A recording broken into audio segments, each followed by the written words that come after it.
underdog sports stories throughout the course of history of sports, right? We look at Rocky Balboa, he underdog. We love the movie. We look at other sports teams. We look at the Giants who beat the Patriots, underdogs. We love underdog stories. Well, this past weekend in NASCAR, we saw a driver. Yes, he was a two-time champion, but kind of in an underdog season, comes up as the champion of the 2024 season. And what do we do as a fan base? We complain. Why is that? Let's chat together on why.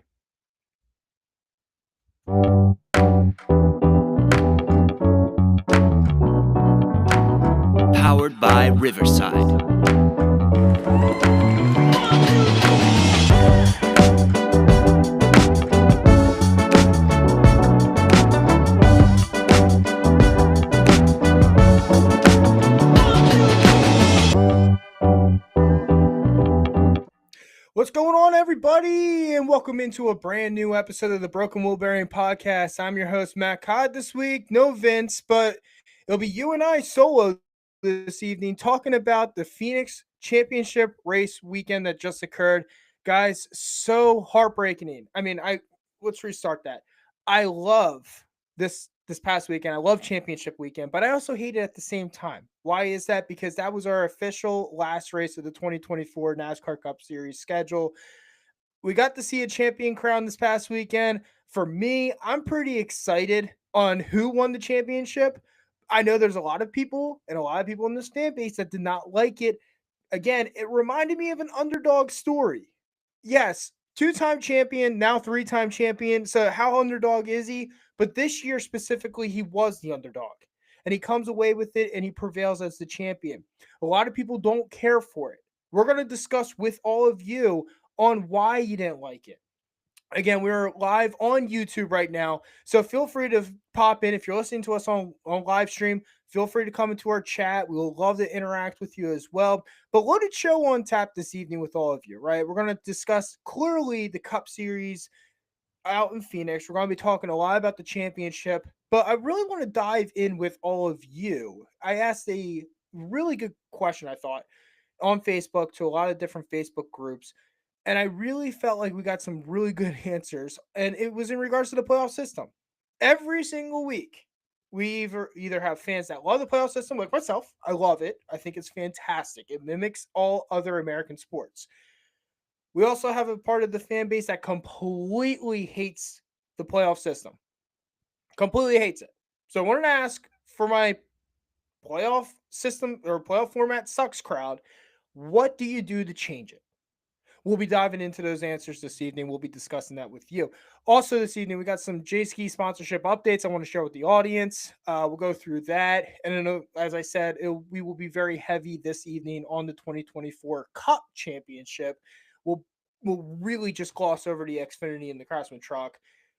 Unfortunately, we're going to be short on time tonight, so I want to get to the meat and potatoes of tonight's episode. But before we get started, again, we are live on YouTube, so if you are listening to us, please feel free to follow us on our live stream. Love to interact with the audience. Would love to do that. And if you're listening, feel free to jump into our chat. Our chat is up and running. When I do get a segment break, I'll run over to the chat, see what we got going on in there. Follow us on Amazon Music, iHeartRadio, and Spotify, of course. This episode will be up and running on all three of those service providers after tonight's episode. So sit back, relax. Let's chat together about what happened in Phoenix. But before we get started, a couple of show announcements. You guys all heard what we did in 2024. We had a few shows on the road, and I'm not going to lie, it was a fantastic year with all of you and the fans with the shows on the road. We did Daytona back in February. We did Martinsville a couple weeks ago. Unfortunately, we didn't get to see some of the people I wanted to get to see, but we'll definitely catch up. Would love to meet you in person as well. Um, and of course, we had our Pocono tailgate, and then we did Darlington. We did a koozie giveaway.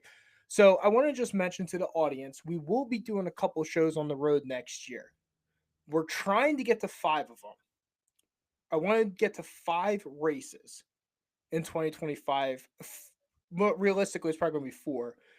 But we do have two tracks that are completely confirmed that the Broken Wheel Bearing podcast will be at. You've heard me talk about it ever since last year at Pocono.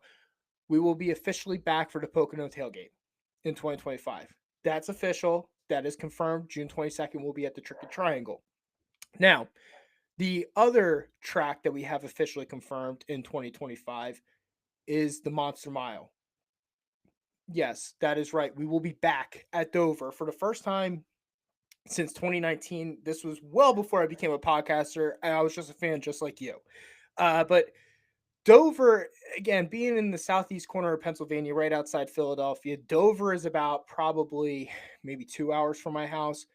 It never appealed to me because every time I would buy tickets, it would always rain. Well, now they moved the race to July.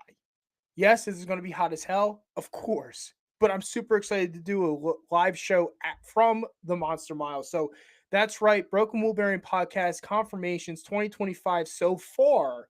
We will be at Pocono and we will be at Dover in July. We will continue updating all of you on the other tracks. We got one that could be in confirmation in about a week or two, probably hopefully next episode. But for 2025, two shows on the road, Pocono and Dover so far, with more to come. So stay tuned on that. All right. Let's jump into some sponsorship updates. And we actually have a message in our live chat. Let's jump over to the live chat before we get into some sponsorship updates. And bear with me. Sorry about that. Okay, it's not popping up. So sorry.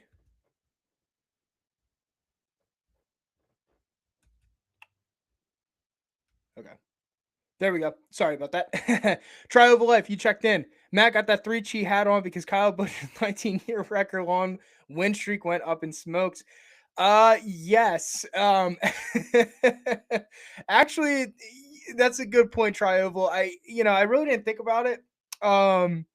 We'll talk about Kyle Busch when we get into Phoenix, but yeah, that's a fair comparison. Wearing the 3-chi hat, unfortunately, Kyle Busch, yeah, his winless streak did go up in the smokes. Great comparison there. So let's jump into jski.com sponsorship updates this evening. A few on tap for all of you. Well, first things first, Matt McCall will not be back with Brad Keselowski as his crew chief in 2025. For me, kind of interesting news. I felt like that Matt McCall and Brad Keselowski, I think they did some good things together. I do feel like at times Matt McCall kind of held Brad back. They did seem like they were on the strategy terms a lot, but listen, RFK to me kind of took a step backwards in 2024. Yes, Brad got that win.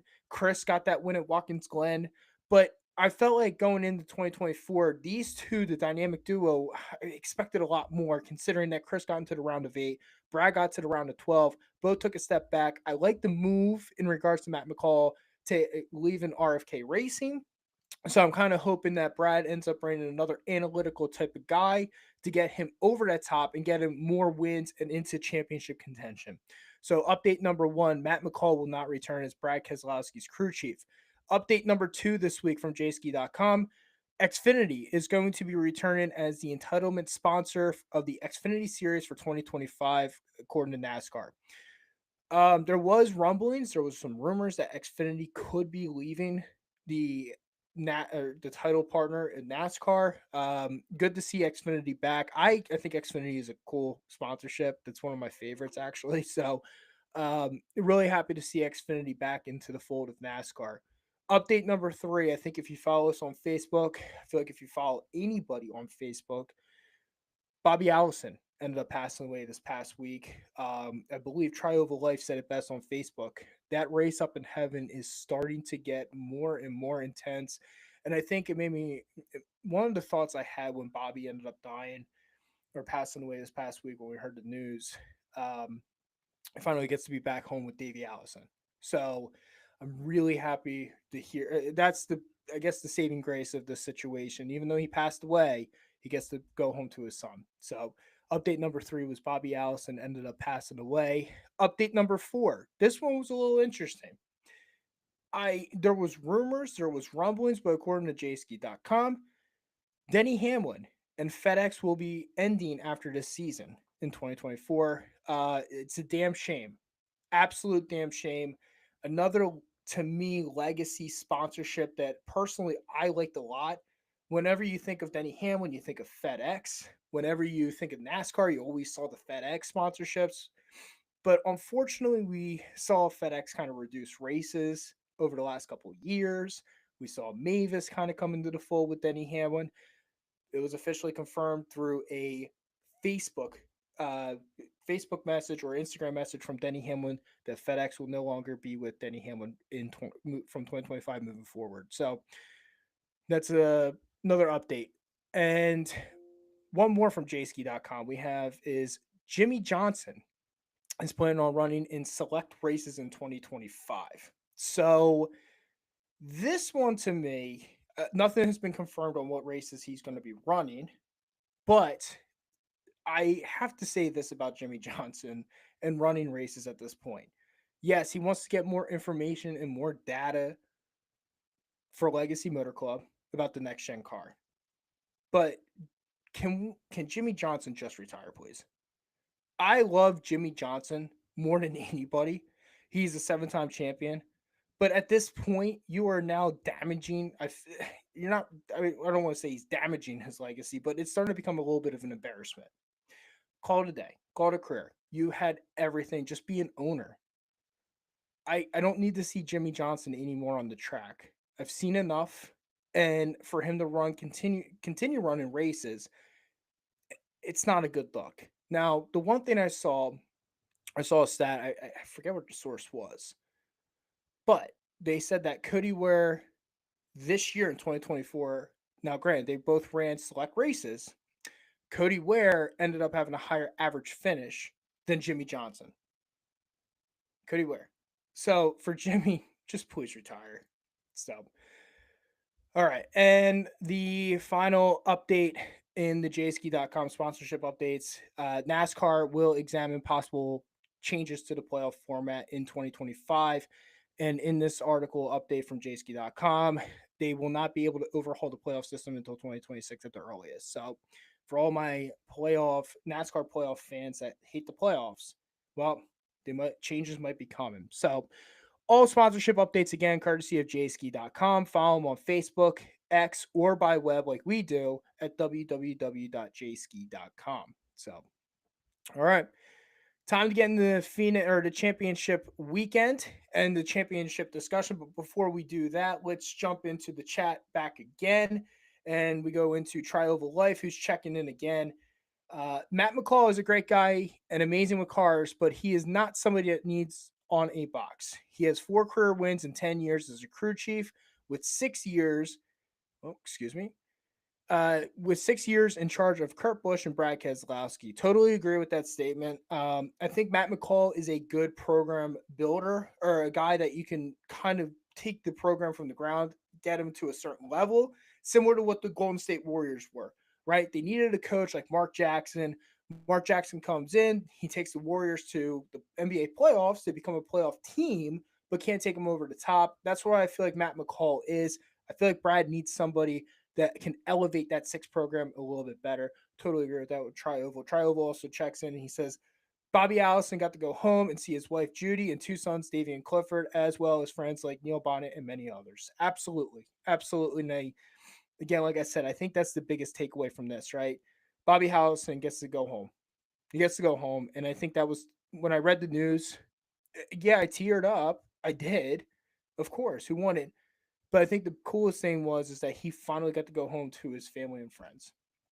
So, again, if you're listening to us on YouTube during the show, feel free to chime in and chat. We'll read your answer on air during the episode as well when we get into a break where I can get to your answers. So, okay. So, last week after Martinsville, excuse me, this episode or this podcast is Facebook question of the week. I asked multiple groups on Facebook because I wanted to get a lot of good answers. And for me, I think if you listen to my shows, I am very pro NASCAR elimination playoffs. I am very pro that.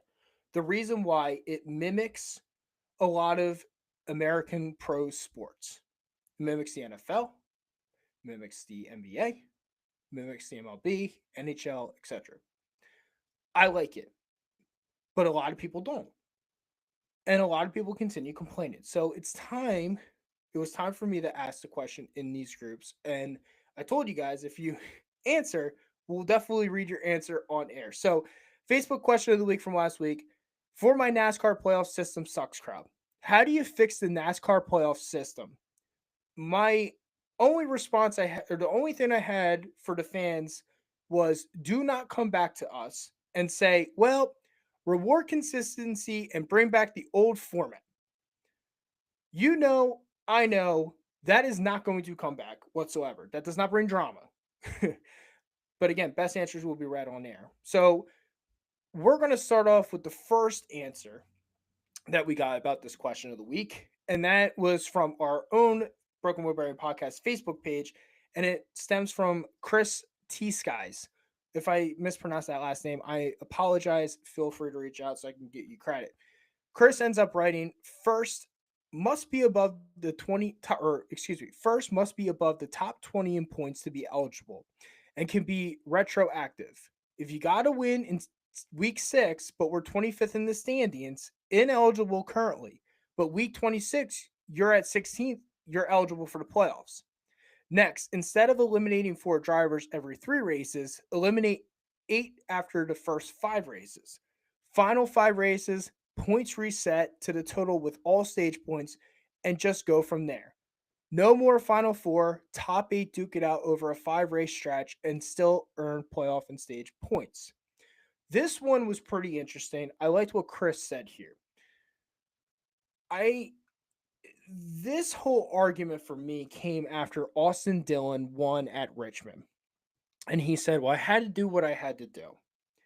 I was on board to eliminate basically or implement a rule that said if you are 25th or higher in the points and you win, you're eligible for the playoffs. If you are below 25th, then you're out.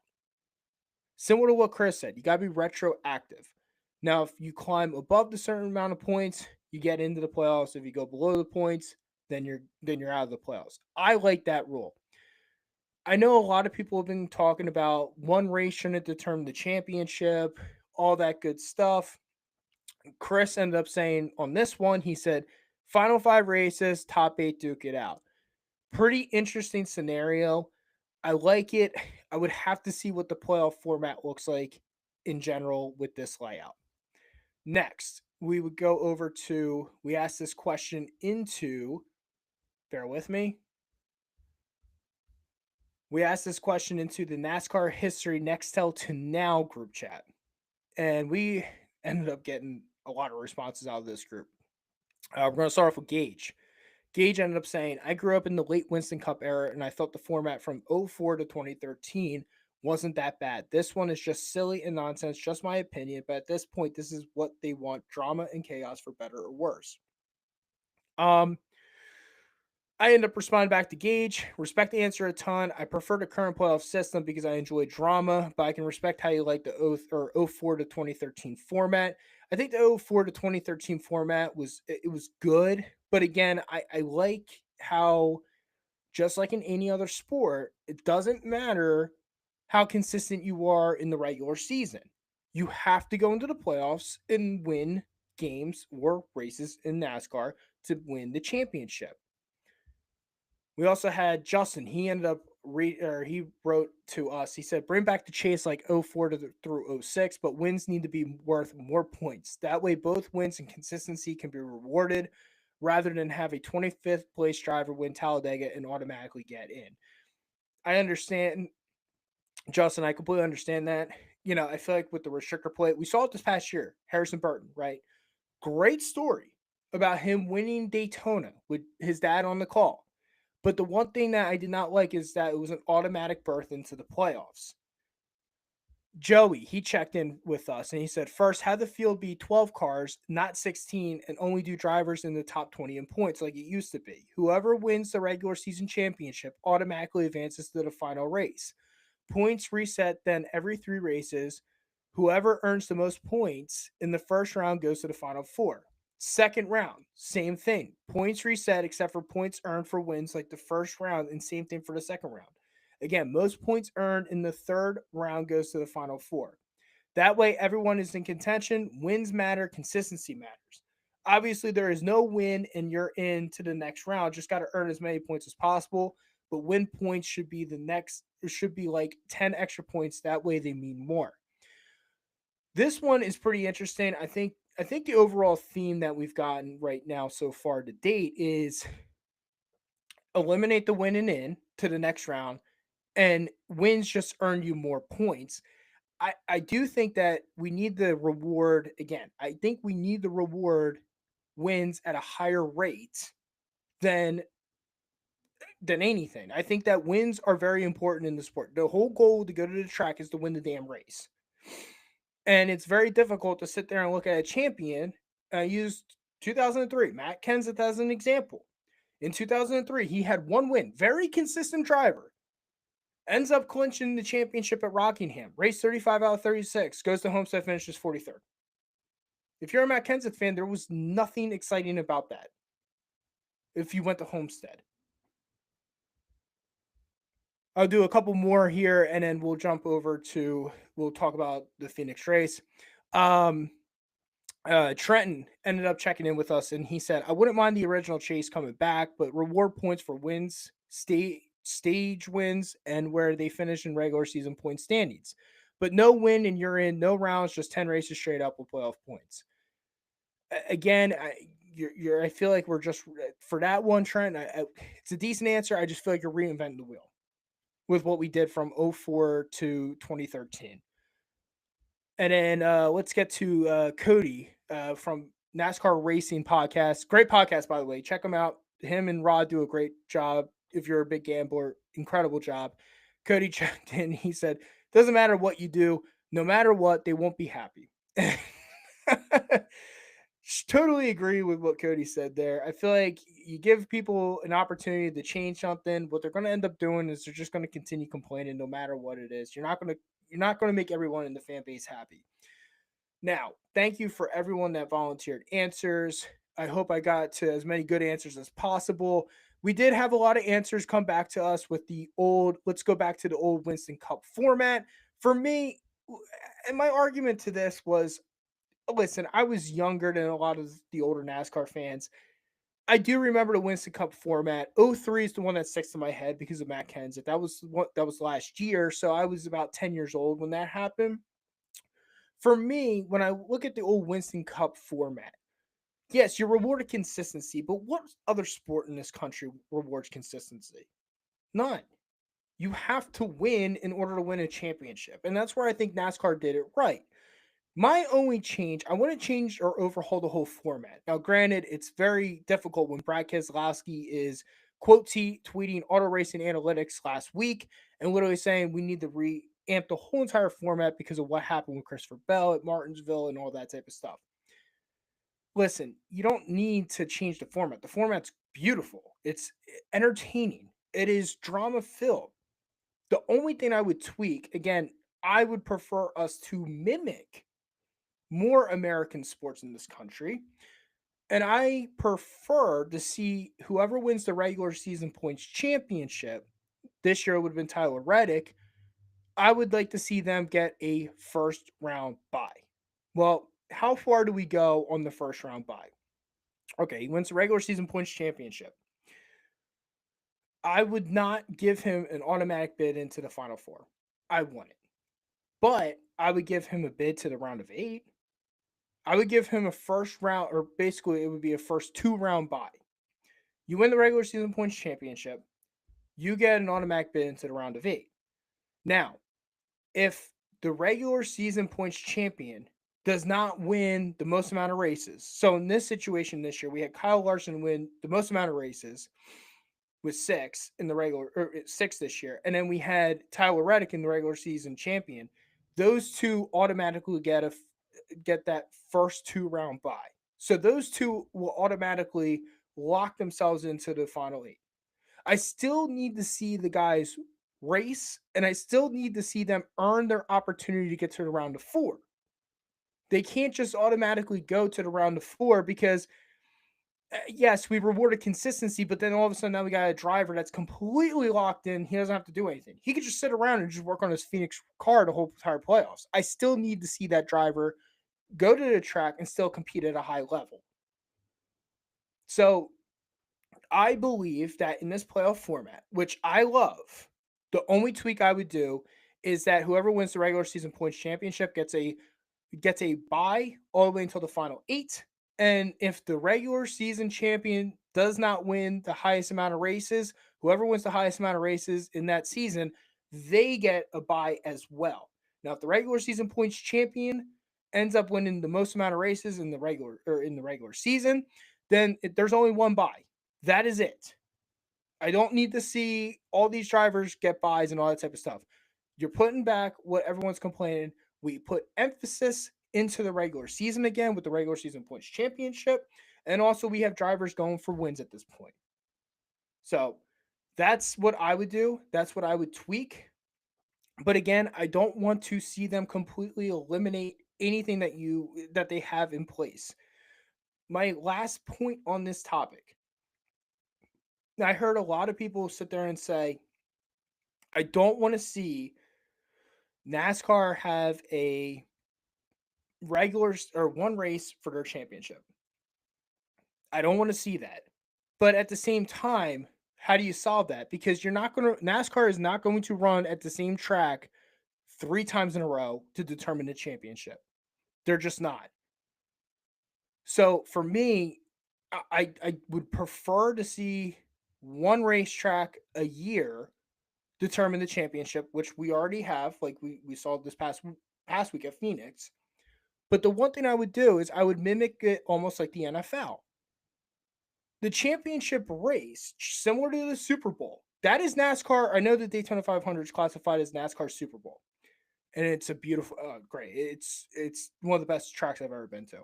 But the point is, in order to crown a champion, that is our Super Bowl. So I would personally rotate the championship 4 race every 4 years at 4 different tracks. And what tracks would those be? 1, Homestead. Homestead gets a championship playoff or a championship race date. That's my first race in the round or in the shuffle of 4, as you would call it. Second, I would do Phoenix. But if Phoenix is in it for the championship, then Phoenix loses a second date because I don't want to see tracks have 2 dates and run a championship. If you only get 1 date if you have the championship. So I would say Homestead, I would say Phoenix. Then I would sit there and I would look at, well, let's see what Southern California is going to offer. Let's see if this new Fontana track comes up. I would love to see a championship race at Fontana.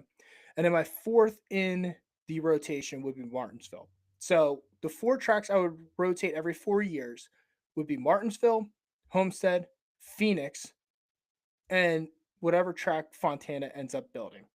So a lot of great answers. Again, thank you so much for everyone that participated. I know it's a very sensitive topic with everybody in this community. A lot of people do not like the NASCAR playoffs, and a lot of people do like the NASCAR playoffs. So it's a 50-50 split on the fan base. So I appreciate everyone being involved. Again, follow us on Facebook, the Broken Wheel Bearing Podcast. If you are on our YouTube live chat, feel free to drop a chat. Let us know what's going on. We want to hear your answer as quick as possible. That's the best way to get us, or Facebook, the Broken Wheel Bearing Podcast. So thanks again, everyone who participated. All right. So speaking of championship 4, let's get into Phoenix. Let's talk about Phoenix a little bit. So 1, our champion is not really liked. A lot of people do not like the champion, is what I gathered after the checker flags dropped at Phoenix on Sunday. Before we get into the Cup, though, Justin Allgaier ended up winning the Xfinity Series championship. Great moment. I'm a big Allgaier fan. I just, there's something about career journeymans, I guess you can say, that have been in the Cup, fell back into the Xfinity, has success in the Xfinity. Elliott Sadler was one of them. just good opportunities all around. I really enjoyed seeing Justin Allgaier hold the championship trophy out in Phoenix or out in Phoenix. I know he didn't win the race. Riley Herbst ended up winning, but then we had Ty Majeski on Friday night win the truck series. So those were our, and we'll talk about the lower level series later in the off season because, like I said, I wanted to emphasize solely on Cup tonight. But again, yeah, a lot of people were not pleased with our Cup Series champion. And that was one Joey Logano. So I wanted to read a tweet, and I love the guys at Auto Racing Analytics. Auto Racing, they ended up tweeting out and follow them on Twitter because the data that they put out is mind boggling. It's insane. Auto Racing Analytics ended up tweeting out statistically, Joey Logano in 2024 was the 10th fastest driver, 22nd best restarter, 31st most efficient passer, and Joey Logano is the champion. Congrats to Joey Logano on a fantastic season and rising to the occasion. They were the best by the system, but is that who you want to see as champion of the sport? And this is where I'm going to disagree with him. And for me, I get it. And as we were just talking, how do you revamp this whole entire playoff system, all that type of stuff? The system, to me, as I said multiple times, it's a beautiful playoff. It provides drama. It provides, adversity. And that's something that we all love in this country, right? We love watching sports to watch teams face adversity to fight for a champion. I posted this question in the podcast or in the NASCAR gambling podcast, last night. Every other sport in this country, we all get excited about the underdogs. We always get excited about it. In the NCAA, it was Chicago Loyola, 2018? They lost to Villanova. I'm a Villanova fan. That's why I remember that. Sister Jean was at the court. Everyone fell in love with that story. The New York Giants beat the New England Patriots multiple times. Everybody outside New England loved that story. We root for underdogs all the time. Where I'm going to apply Auto Racing Analytics to stats. Joey Logano this year, yes, he's a two-time champion. Well, now three-time, excuse me. But let's apply what Joey Logano did this year. And the way I look at it is Joey Logano was an underdog going into the playoffs. And every time that Joey Logano had his back against the wall and needed to come up clutch, he did. First race of the 2024 playoffs, we saw him in Atlanta.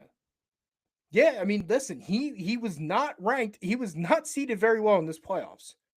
Goes down there and wins. Goes down there, wins the race, advances. Round of 12. I can't fault Joey Logano because Alex Bowman had a disqualification. I can't fault him. And we got a lot of answers about that on the Broken Wheel Bearing Podcast Facebook page. A lot of people, oh man, he should be thanking Alex Bowman. But you know what though? Like, that's Alex Bowman, and that is on Hendrick Motorsports. That's their fault.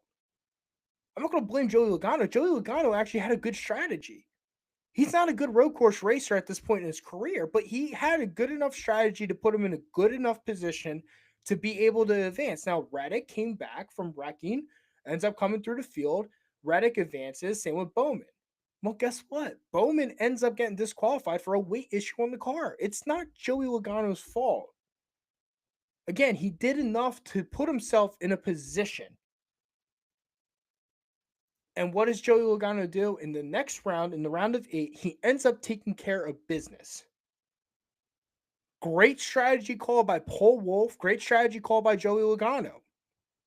Ends up running on tires and gets past Christopher Bell. Now, granted, his strategy knocked Bell out of the round of 4. I understand that the system set him up, but you don't hate the player, hate the game. Joey Logano did what he was asked, plus more, because he had bad seating. If you think that Joey Logano didn't go into the 2024 playoffs going, I'm going to need to win more than one race, you're nuts. Then he goes to Phoenix. Okay, well, whoever wins the race, the rules are whoever wins the race, he's the champion. And that's what happened. Joey Logano went to Phoenix and won the championship. Now, Blaney came up very hard on him. Couldn't close the gap more than 0.3 tenths of a second. But Joey Logano, every single round, did what he was asked to do. And as an athlete, as a former athlete myself, I want to see the best of the best and how they fight and through adversity. I want to see when their back is against the wall, when their equipment is not working, who is the one that can sit there and put themselves in a position to put a 17th place car into the top 5? Who can take a top 7 car and put it in victory lane? And that's what Joey Logano did. I told you going in the last weekend, it does not, stats, throw them out. It doesn't matter.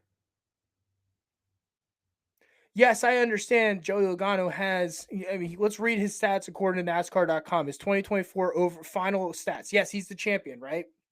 His average finish this year was a 17.11. I get it. He led 414 laps. He's only had 7 top 5s, 13 top 10s, but he comes away with 4 wins. At the end of the day, he's got 4 wins and he's got the championship.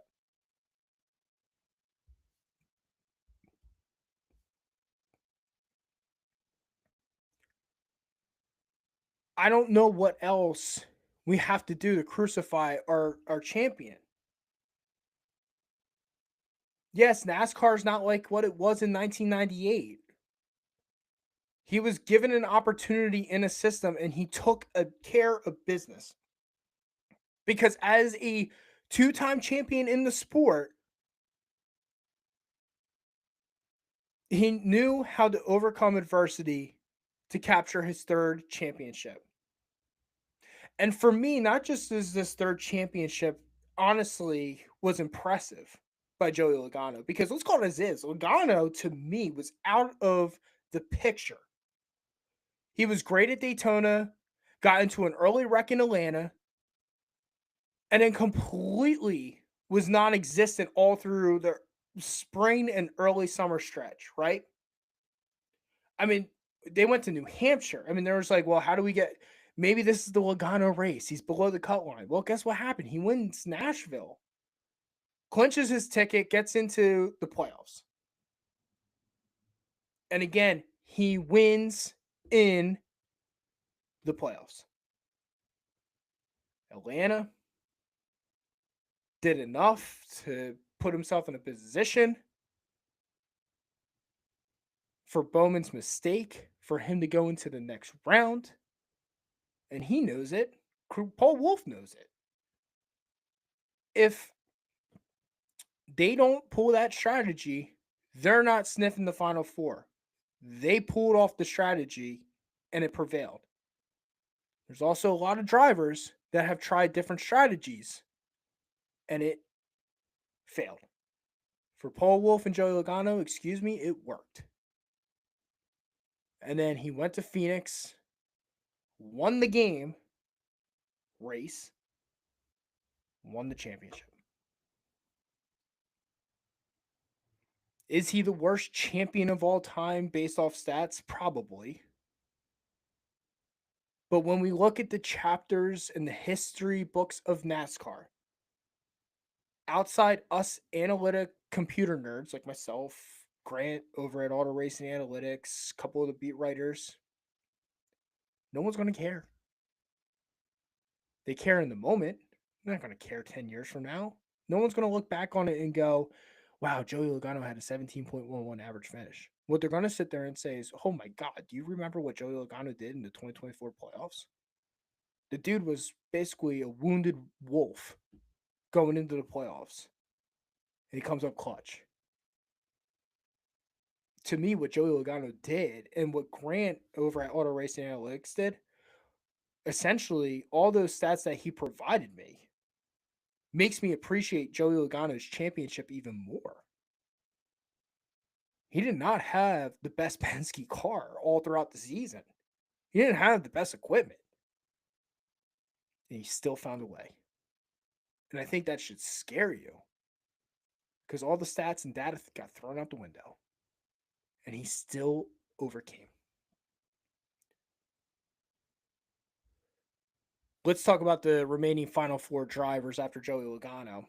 And next one up was Ryan Blaney, who Joey Logano's teammate, right? I mean, God, Ryan Blaney over the last couple weeks has absolutely turned into a complete monster of a driver. Yes, he struggled at Vegas. Goes to Homestead, literally gets passed on the last lap by Tyler Reddick. Ends up going to Martinsville, back against the wall to overcome adversity. Ends up winning that race and advances himself into the Final Four. Now, at Phoenix, all the numbers were pointing into Ryan Blaney's favor, except for his qualifying effort, which I don't understand what happened, but whatever. Practice times, practice speeds, top of the charts. It looked like it could be a total Ryan Blaney show out in Phoenix on Sunday.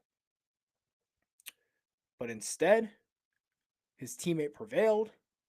He couldn't close the gap to any more than 0.3 tenths of a second. Ryan Blaney was very good the last couple weeks of the NASCAR Cup Series. Another driver who was below the cut line entering the round of 8 put himself in position to get above the cut line by the win. Had a ton of speed. I honestly thought we were going to be talking about Ryan Blaney as the back-to-back champion. But instead we didn't. And we got Logano, but that's okay. Ryan Blaney was super impressive. Like I said, it just came up so short. And you're just like, oh my God. Because even the booth at NBC, they're just like, we're going to have a teammate on teammate action on the last pass of the 2024 season, right? They're going to fight for the championship, or they're gearing us up. And Ryan Blaney just could not get to Joey Logano. He just couldn't get to Logano.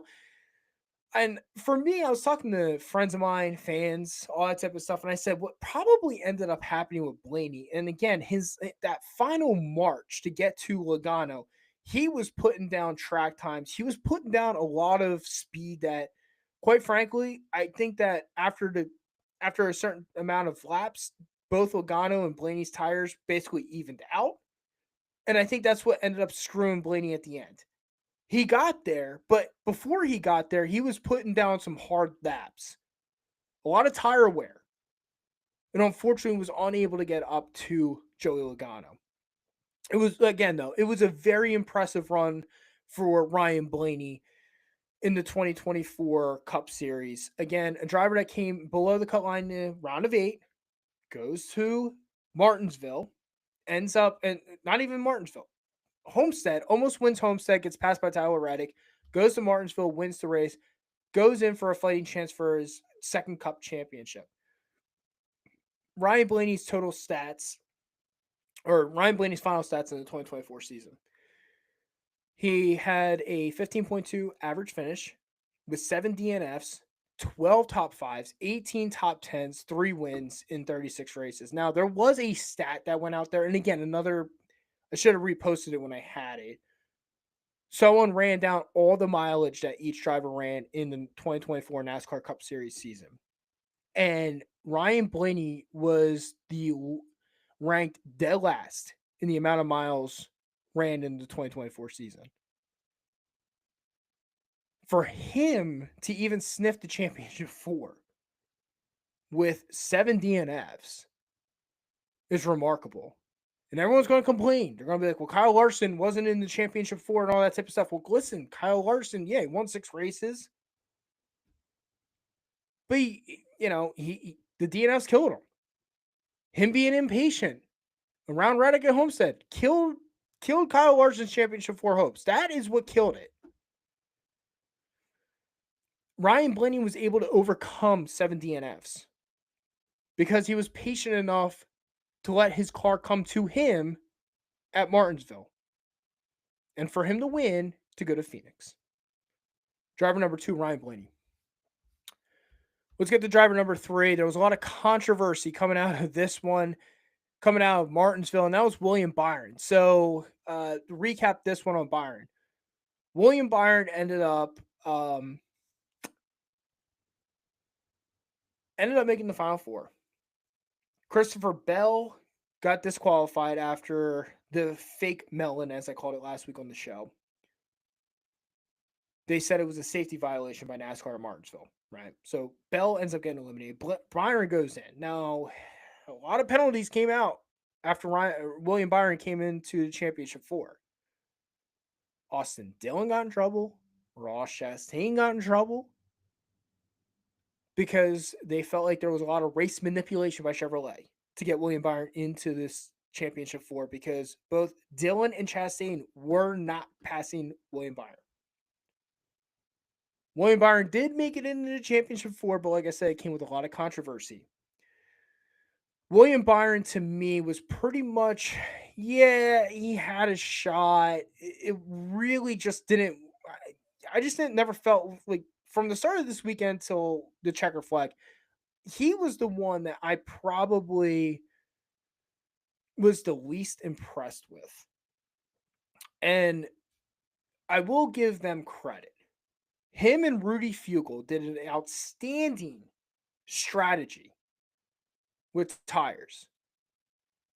And what screwed that up was there was a caution. I remember texting, I think it was my dad, and he texted me, he goes, William Byron, race winning strategy, that's probably going to win the race. And then 2 laps later, Zane Smith goes around, bunches everybody up. Joey Logano on fresh tires, comes down pit road, fresh tires, guess what? Gets right around William Byron, takes off. William Byron, to me, was a very interesting driver in 2024, right? We saw him win the Daytona 500, which is, listen, made the Final Four last year, had a breakout season in 2023, comes in 2024, wins the Daytona 500, had that really, really good stretch in the beginning of the season. He wins the 500, ends up winning the Circuit of the Americas, ends up winning Martinsville over his teammate Chase Elliott. But then kind of became, as I called him last week, Josh Allen of NASCAR. An elite superstar driver, player like Josh Allen, that had a lot of tendencies and a lot of flaws. And that's what ended up happening with William Byron in 2024. He had 21 top 10s. He had 13 top 5s. Average finish 12.9. Again, there was a lot of inconsistency in a stretch, right? There was times where he was one of those drivers that when he got hot, he got really hot, scorching hot. But when he cooled off, he had a couple week stretch where he cooled off and it became, ugh. But then the playoff, backtrack. When we entered the playoffs, he was my upset pick in the 2024 playoffs. I told Vince, I said, who's your upset driver that could be out of the playoffs? I said William Byron because of the inconsistencies going into the playoffs. Something clicked. He almost missed the round of 12, but then something clicked in the round of 12 that extended him into the Final Four. Like I said, him and Rudy Fugle almost pulled the race winning strategy off. The only thing that screwed him was a Zane Smith caution. And unfortunately, that's all she wrote for William Byron in 2024. I expect big things out of the 24 team. Rudy Fugle, William Byron in what now? It's going to be year 4 together, right? They started in 2021, 21, 22, 23, 24, 25, year 5, excuse me. Year 5, I expect big things out of Rudy Fugle and William Byron. So next year. And I'm excited to see what they're going to be able to do. But this year, if they're going to learn anything, yes, they got the 3 wins. That's great. Average finish of 12.9. But his average start was 9.5. So with his average start to average finish, he's losing nearly 3 spots. Unfortunately, that's not going to cut it.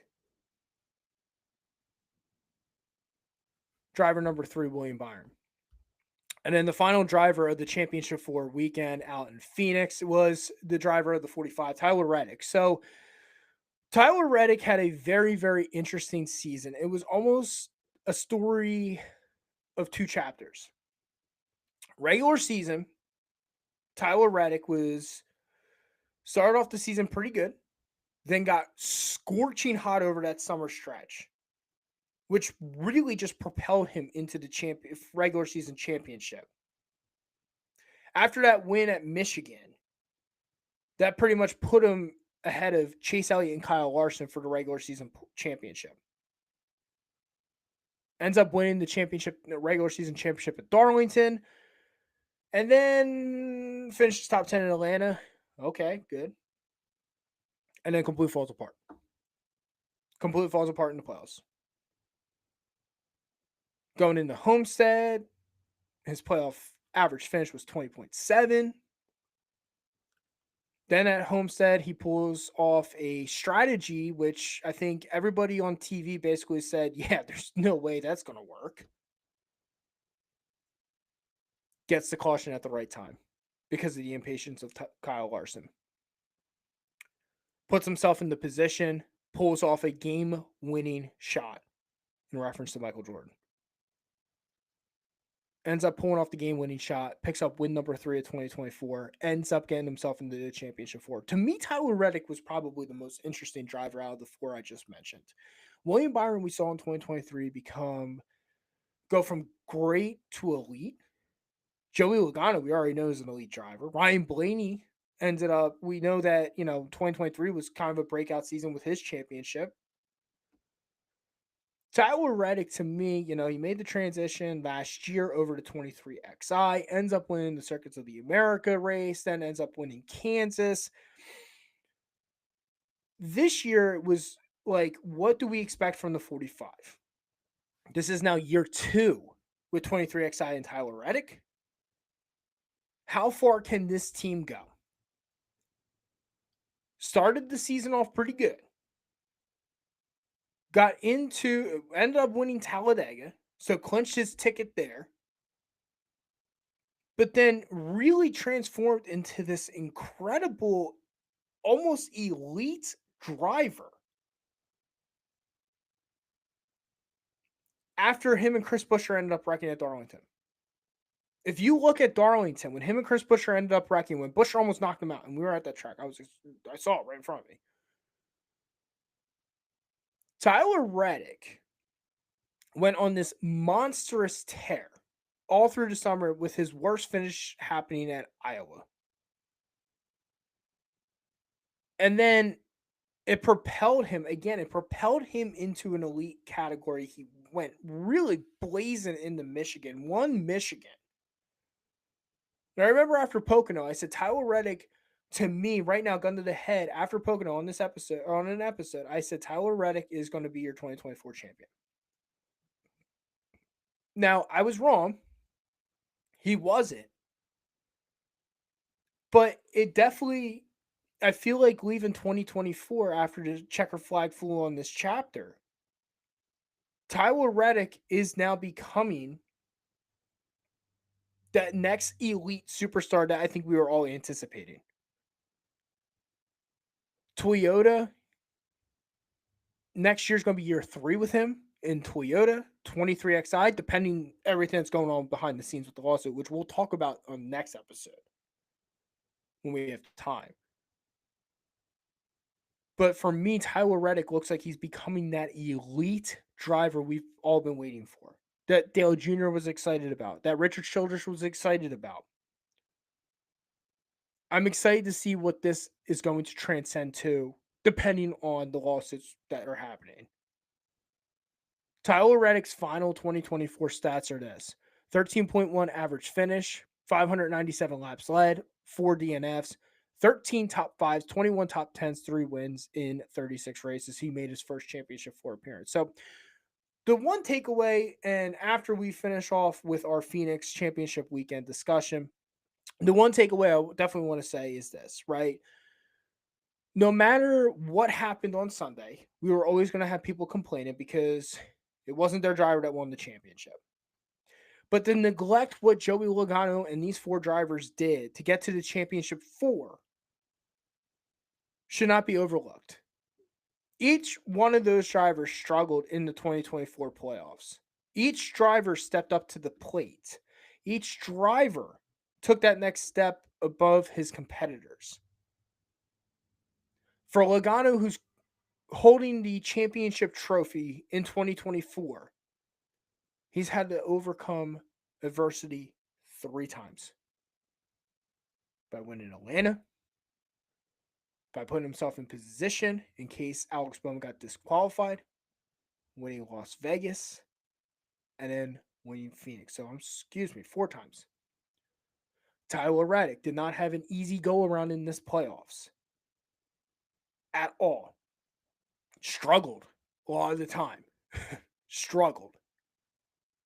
Goes to Homestead. Back against his wall. It's got to hit the game-winning 3. Nails it. Gets to the Final Four. William Byron did not start these 2024 playoffs hot at all.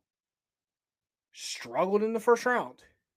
Ended up getting himself into position to advance into the round 12. Started heating up. Then he gets to Martinsville for the longest time. At the end of the race, we thought it was Christopher Bell. And then Seabell got disqualified. William Byron got in because of a safety violation. And then finally, Ryan Blaney. Ryan Blaney got into the round of 8. Below the cut line. Ends up winning Martinsville. But the week before at Homestead, almost pulled off the win after wrecking at Las Vegas. So each one of these drivers faced adversity. So for all the people, and again, I understand the statistics. I'm a stat guy, analytics guy, all that type of stuff. For all the people that are complaining that these 4 drivers didn't deserve it because they didn't win all these races, all that type of stuff, they did. Probably more, I think it's, and again, my final point is, on all 4 of them, I think it's more impressive on what they did in 2024 based off statistics, based off average finishes, based off the average finish in the in the playoff run.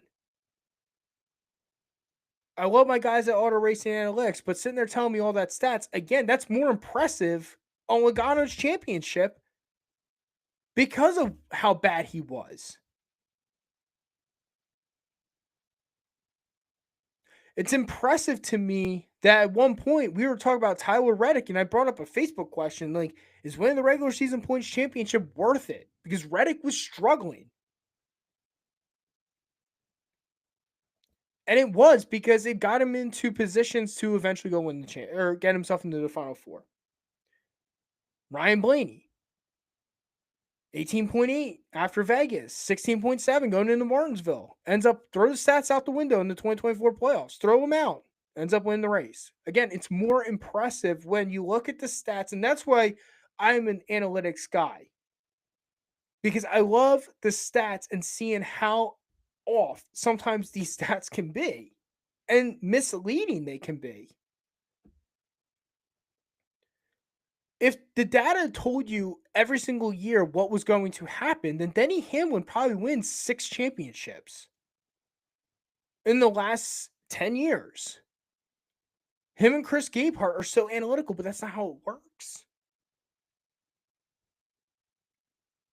The moral of tonight's episode, too, as we take the checker flags on 2024, is that A, I'm never counting out Ford ever again. I think the first 13 weeks, Vince and I are talking about when's Ford getting there? When's Ford getting there? When's Ford getting there? When's Ford going to be back? Well, they almost won Kansas. Brad wins Darlington. And here they are again. Ford now has 3 straight championships in the NASCAR Cup Series. 22, 23, 24.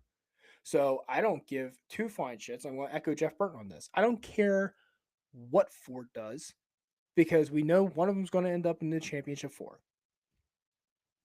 And number 2, I'm so excited to dive even more into analytics to justify our power rankings on next episode, but then also in 2025 to see where we're all or where how off they are.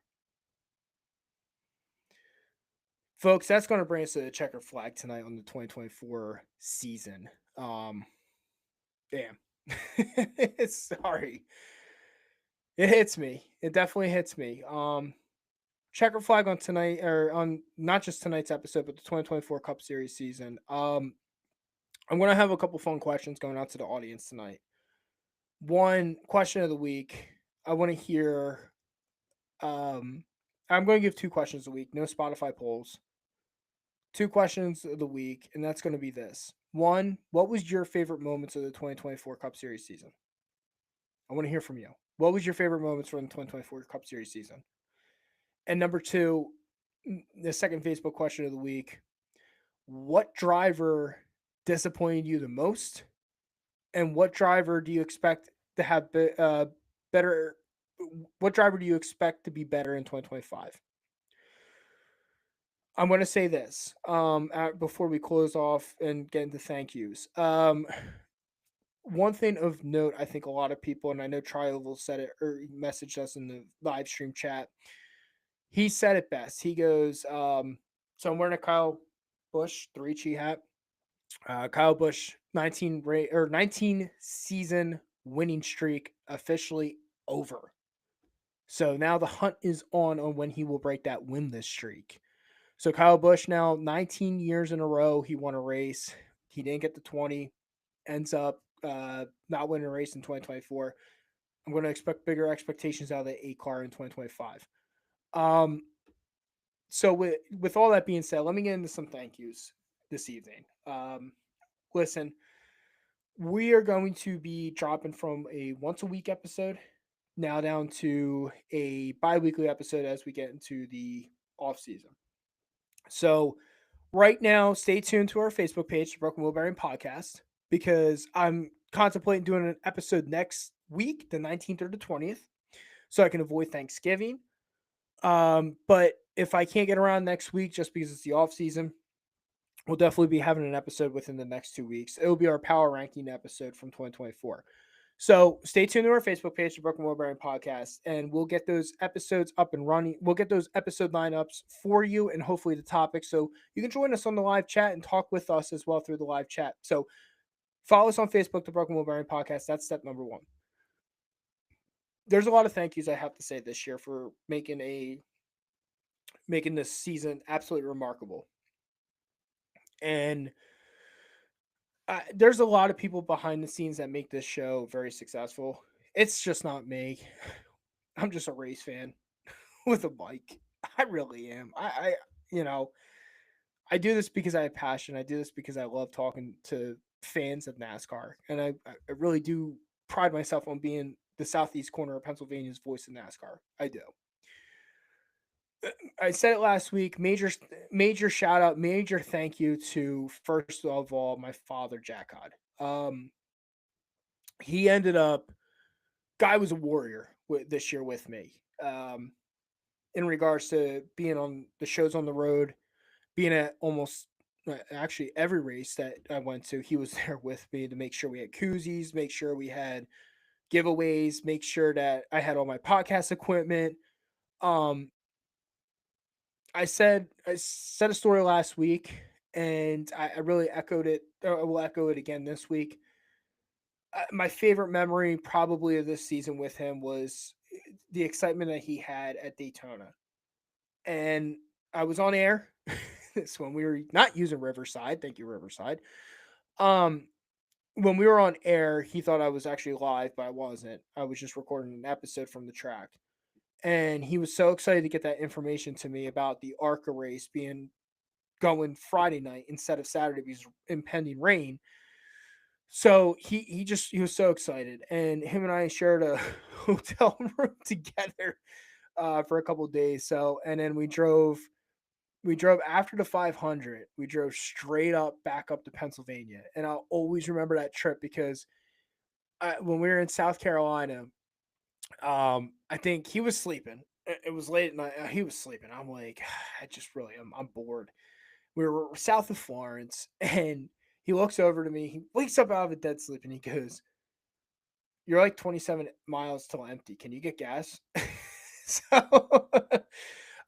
point of the story was we end up getting gas, but we end up getting back to Pennsylvania safely. We ended up pulling off in North Carolina. I fell asleep. I had to sleep in a truck stop, but a really big shout out to him. He, like I said, he was the massive bread and butter, the glue that basically held me together. Because listen, guys, I know I do stutter a little bit. I get really nervous to sometimes do these shows because I want to make sure you, the listener, have a good perspective. I don't want to just be a voice of NASCAR. I want to be a reason of NASCAR. I want to be a reason to very intelligent, passionate fans. I pride myself on our fan base that we have at the Broken Wheel Bearing podcast because you guys, every interaction I have with you, you guys are some of the most passionate, caring, awesome sports fans I've ever met in my entire life, considering the fact I'm an Eagles fan and a Philadelphia sports fan. You guys top Philadelphia sports.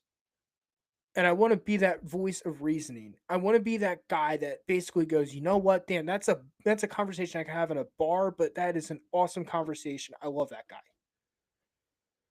So I do get nervous, and him being there, my dad, every single shows on the road, all that type of stuff. I can't thank him enough because he's that support system that I need to make sure you guys get a great show and a prideful show that we can all gather around.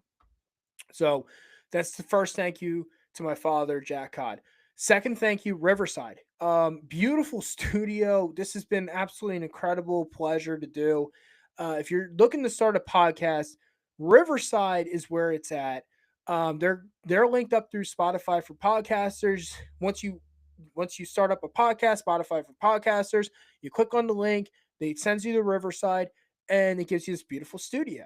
So, Riverside, we want to thank you for coming up for Vince and I in the middle of the season and absolutely having a fantastic, fantastic studio. Third, thank you, Vince Picciotti. Couldn't be with me tonight. Actually, couldn't be with me the last couple of weeks.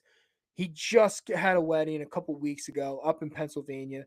Vince, if you're listening to me tonight, man, it has been an absolute honor with you as my co-host this year in 2024. And rightfully so, we're going to continue putting out some incredible episodes. um I can't thank you enough with the intelligence and the information you bring and the perspective you bring to the table as well. It's been a ball, it's been a blast. Can win not or excuse me well Cannot wait to get you back on air. Final thank you is going to be to all of you tonight, the fan. um a lot of names I definitely could give special shout outs to, and I'm going to try to do them pretty quickly, right? Try Oval Life always brings great insight, great information, all that type of stuff. I appreciate it, bud. Thank you so much. Jake Belts, another loyal listener of mine. He's always been there for us. Great fan, intelligent guy.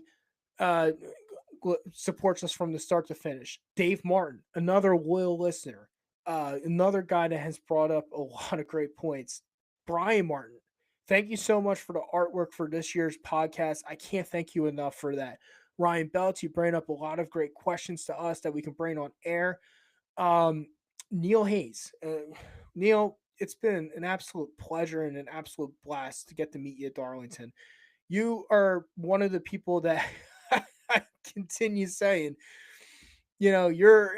I can't thank you enough for meeting you because it not just does it expand the network, but it also you bring great questions and comments to the table as well that we get excited to. My final one, I have to say thank you to Tom Rule. Tom Rule the third. If you are an iRacing fan, RAT Motorsports, my cousin-in-law runs RAT Motorsports, and he every single week will run with people, does a live broadcast, live feed on his um all that type. I forget. Sorry, does a live feed on his iRacing. Follow RAT Motorsports, and if you race against him, Broken Wheel Bearing Podcast is on his side. We want to thank a couple of our sister stations, Racing Paradise. You guys are absolutely incredible. We love you. We love the shout outs. Continue connecting with us as well. NASCAR Gambling Podcast, another great sister site as well. Rod and Cody, great insight on the gambling aspects of everything NASCAR. Follow them. And my final thank you tonight. Sorry, this is like a book. I get it, but my final point or my final thank you is to all of you, the fan that has been with us all throughout 2024. You have been absolutely remarkable. You have been so much fun to interact with, even though we all may disagree. It's because we have so much passion for this sport, and we just continue wanting to see the sport grow. That will bring us to the checker flag on tonight's episode. So again, if you want to listen to us on YouTube, we'll have the video up on YouTube. We'll have our schedule for the we'll have our schedule in 2024 off season. We'll have our schedule up on Facebook at the Broken Wheel Bearing Podcast. So please follow us. And then of course, we'll get you all geared up, get you ready again for 2025. So all right, guys. And again, there's a lot of thank yous from the bottom of my heart. I know I missed a few. I'm sorry if I did, but you guys all have a special spot in my heart for helping us continue to grow and, of course, supporting this podcast. So this clap is for all of you. And that is it. Oh, sorry, guys. And that will be it for 2024. We're here. We finally made it. With all that being said, folks, if we don't talk to you before Thanksgiving or you don't check us out before Thanksgiving, have a wonderful Thanksgiving. Have a wonderful holiday season. Again, we are Christmas, Kwanzaa, anything you celebrate. If you're not going to listen to us, we'll talk with you in 2025. If you still want to listen to NASCAR content, we'll give you the schedule. Hop on board. We'll love to listen to you and be with you throughout the off season. With all that being said, good night, deuces. Checker flag officially dropped in 2024.